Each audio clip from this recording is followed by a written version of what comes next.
Last season, this up-and-coming OKC Thunder team shocked the entire NBA world and convincingly staked their claim as one of the best teams in the league, already emerging as the #1 seed in a grueling Western Conference. They would join elite company, finishing as one of only 2 teams to have a top 5 offense and top 5 defense for the entire season. Oh, and the other team that did it ended up going all the way to win the NBA championship. So it's pretty safe to say that this young OKC squad had greatly surpassed expectations and were way ahead of schedule. Though ultimately, Luka and the red hot Dallas Mavericks would prove to be too much for them to handle in the second round. But more importantly, those playoffs served as a great learning experience for a young team who's finally back in contention. Now the Thunder are back and have come loaded with even more weapons than before.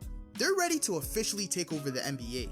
And with these key offseason additions and another year of experience and continuity with their young pieces, the Oklahoma City Thunder might have just become a super team.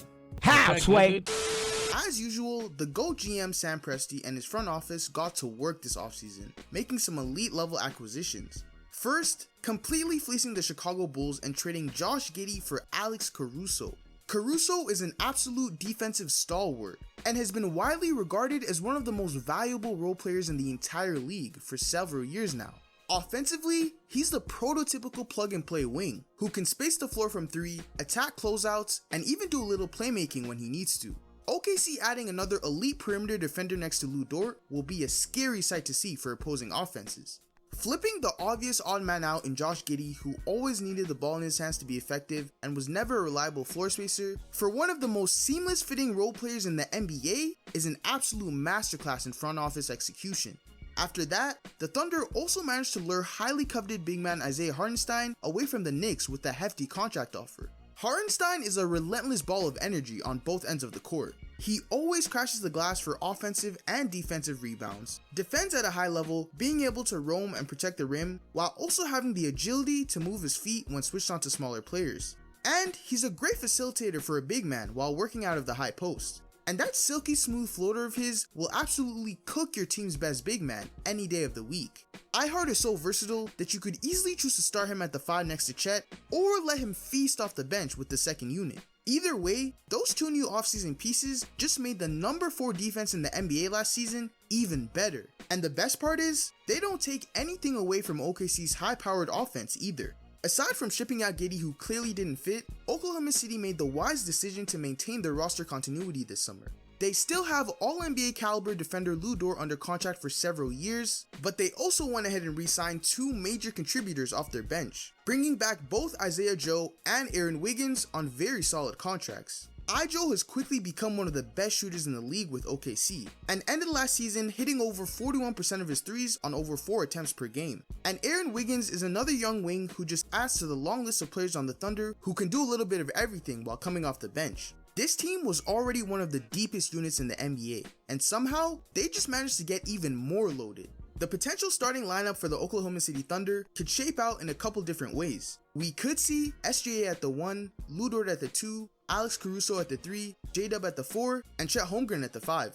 Or, if they wanted to go bigger, they could throw out a lineup of Shea at the 1, Caruso at the 2, J-Dub at the 3, Chet at the 4, and Isaiah Hartenstein at the 5, ultimately sliding Lu Dort to the bench, or potentially Alex Caruso if they wanted to switch it up.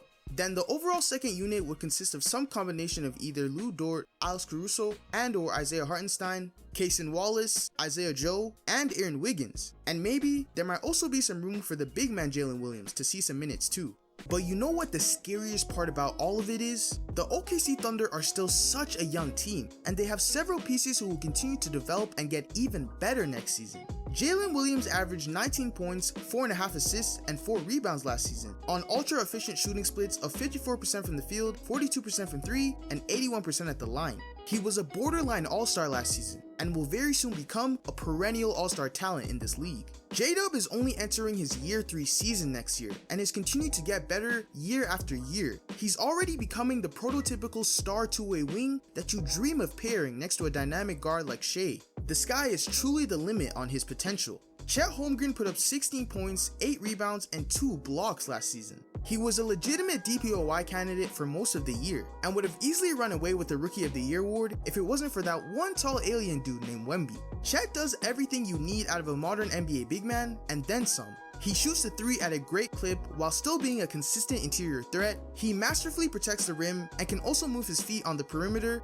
and he can even put the ball on the floor himself and create a little bit. And it won't be too long now until Chet is also a perennial all-star himself. Standout rookie Cason Wallace has already become the ultimate glue guy for OKC in just one season. He shot the 3 ball extremely well last season and was a hounding perimeter defender every night. Wallace is just the type of player who always seems to be in the right spot on either end of the floor, and he's going to continue to be a major contributor on this team as his game develops.